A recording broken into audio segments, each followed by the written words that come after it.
सागर ले जिंदगी के नैया पार लगा दे मैया। भव सागर ले जिंदगी के नैया पार लगा दे मैया।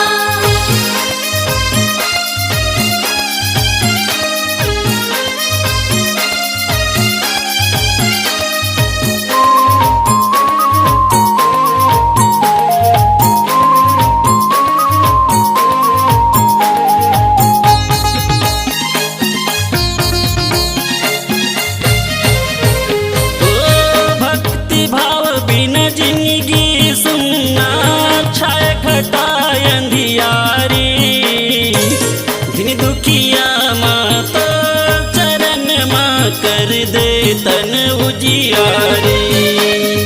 कर दे तन उजियारी भवानी वो कर दे तन उजियारी। दिन दुखिया माँ तोर चरण माँ कर दे तन उजियारी।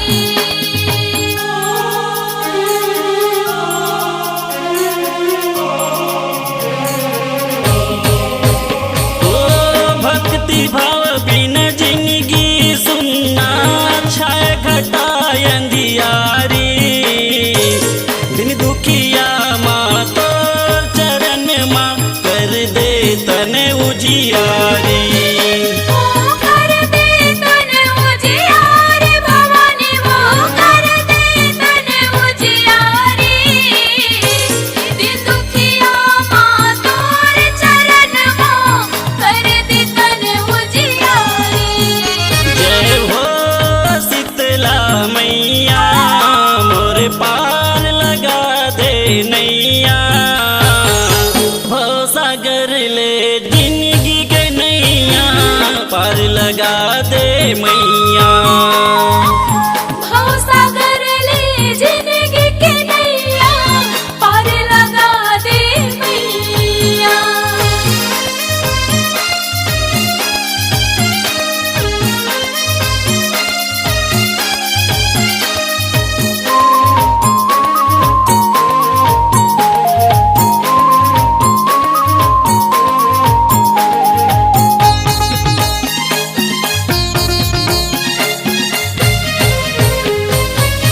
भक्ति भाव ले नर नारी सब तोर दुआरी आथ। अगर धूप नरियर औ चंदन फूल औ पान चढ़ाथे। फूल औ पान चढ़ाथे भवानी वो फूल औ पान चढ़ाथे। अगर धूप नारियल औ चंदन फूल औ पान चढ़ाथे।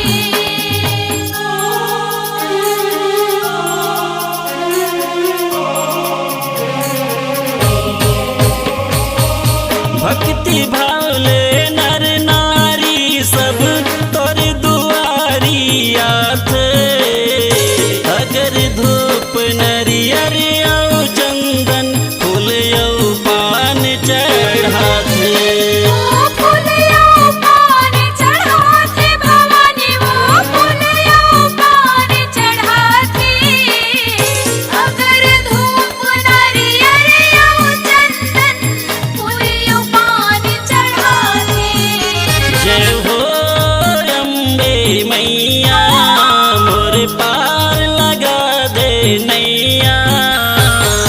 भव सागर ले जिंदगी के नैया पार लगा दे मैया। भव सागर ले जिंदगी के नैया पार लगा दे मैया। जय हो दुर्गा मैया मोर पार लगा दे नैया।